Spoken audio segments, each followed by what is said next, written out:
Jadi, OSIM atau simulator konsep sistem operasi adalah suatu aplikasi simulasi grafis untuk konsep sistem digit operasi yang bertujuan mendukung proses belajar siswa, khususnya ilmu komputer. Dalam aplikasi ini dibagi menjadi 4 blok, yaitu penjadwalan proses, manajemen memori, manajemen sistem file, dan kebijakan penjadwalan. Oke, langkah pertama kita akan masuk ke praktek first come first serve FCFS multiprogramming. Nah, ini kita kasih namanya name-nya 1, terus prioritas ke 1, terus CPU-nya kita isi 2 di bagian burst. Urutan langkahnya kita kasih langkah pertama di bagian submission. Setelah itu kita tambah lagi dengan tekan tombol plus dengan tombol tambah di bagian, lalu kita masuk ke name P2, terus submissionnya itu nanti kita 2, terus CPU-nya kita pakai 5, isi di bagian burst, lalu prioritasnya juga 1. Setelah itu kita tambah lagi P3,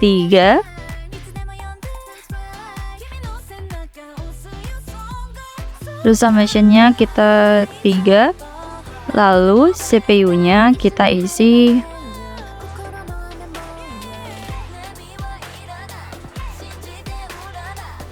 2.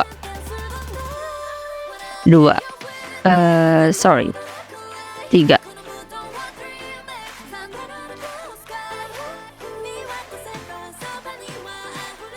Nah, jadi first come first serve itu yaitu pertama datang, pertama dilayani, tidak dipengaruhi apakah burst time-nya panjang atau pendek.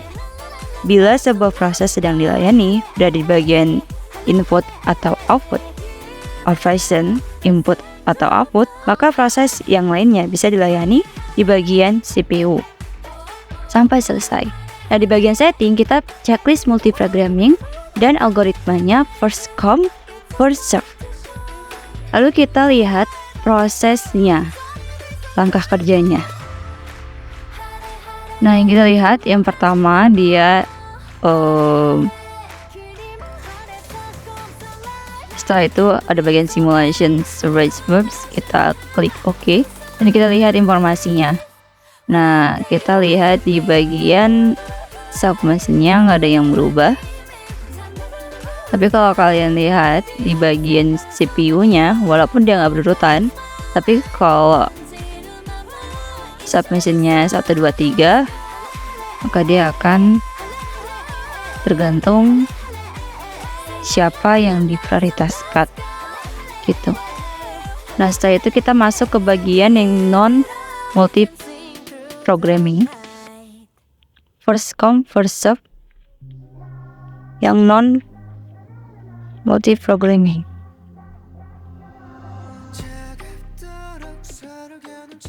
Kita lihat lagi langkah kerjanya.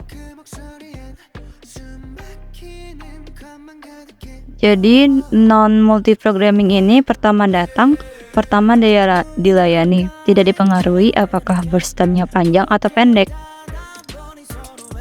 Itu kita lihat.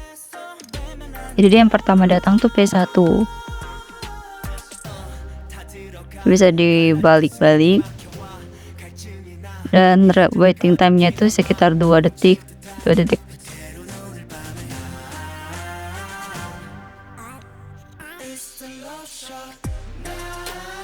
Oke, itu tadi yang pertama. Oke, kita akan masuk ke bagian perangkat bagian kedua, yaitu shortest job first multiprogramming non-preemptive dulu. Nah, jadi kita seperti biasa, kita isi namanya P1, terus prioritasnya 1, lalu langkah urutannya juga 1. Nah, di bagian CPU-nya kalian bisa terserah isi apa aja. Di sini kami isi 3. Lalu done. Setelah itu tambah lagi P2. Lalu submissions-nya 2, terus burst-nya itu CPU-nya kita isi 5. Nah, kita tambah lagi namanya P3. Lalu submachine-nya urutan ketiga, lalu kita isi CPU-nya, isinya ada 2. Oke, down.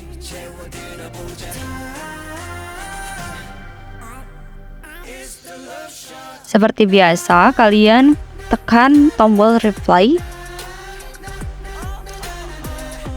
untuk melihat langkah kerjanya.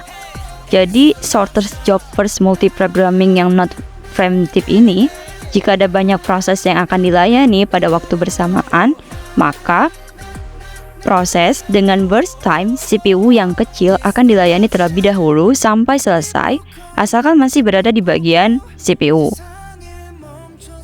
Jadi itu. Nah, di bagian settingnya kita isi algoritmanya yang sort just first multiprogramming, terus yang dia multiprogramming. Kita primitifnya nggak usah kita checklist dulu ya. Nah, ini kita tunggu langkah kerjanya. Nah, setiap ada bagian CPU yang kosong, maka proses lain bisa menggunakannya sampai selesai. Jadi itu pengertian sorters job first multiprogramming non-preemptive. Nah, ini kita lihat, ini udah masuk. Nah, kalian bisa lihat sendiri CPU yang paling kecil yang akan dilayani terlebih dahulu. Itu di bagian namanya P3, CPU-nya 2. Sedangkan P2-nya itu bagian terakhir karena CPU-nya banyak. Gitu.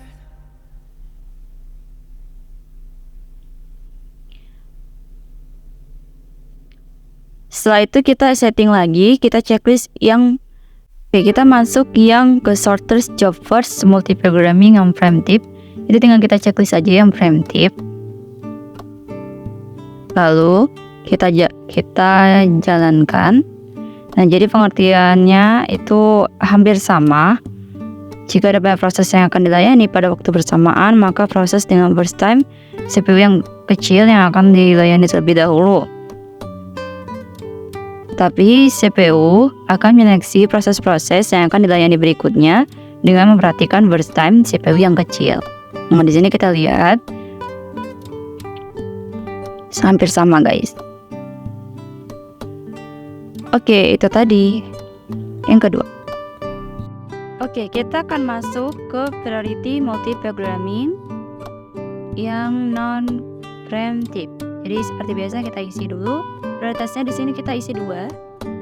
Terus burst-nya CPU-nya 2. Terus kita isi lagi namanya P2. Prioritasnya tetap 1. Di sini tergantung prioritas ya. Prioritasnya 3 di sini. Terus langkah urutannya itu kedua. Terus CPU-nya kita isi 5. Down. Setelah itu kita isi lagi P3.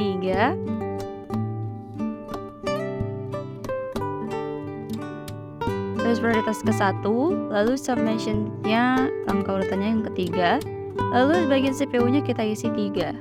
Jangan lupa kalian setting multiprogramming, terus kita checklist yang priority. Oke, sekarang kita reply cara kerjanya.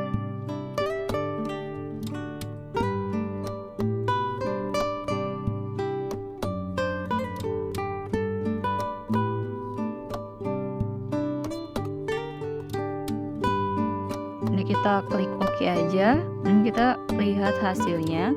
Nah, jadi kalian bisa lihat bahwa yang diprioritaskan pertama kali itu adalah yang P3, walaupun CPU-nya 3, baru P1, baru P2. Tergantung prioritasnya ya, siapa yang pertama. Jadi jika ada banyak proses yang akan dilayani pada waktu bersamaan, maka proses dengan nilai priority yang besar akan dilayani terlebih dahulu. Baru kita bagian ke preemptive.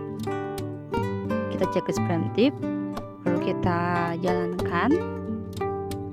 Nah, jika ada banyak proses yang akan dilayani pada waktu bersamaan, maka proses dengan nilai priority yang tinggi yang akan dilayani terlebih dahulu sampai ada proses yang lain akan dilayani. Jadi ini hampir sama artinya. Kita lihat hasilnya. Nah, jadi sama sih, non-preemptive sama yang preemptive. Setiap ada bagian profesor CPU yang kosong, maka proses lain bisa menggunakannya dengan mengikuti aturan yang berlaku.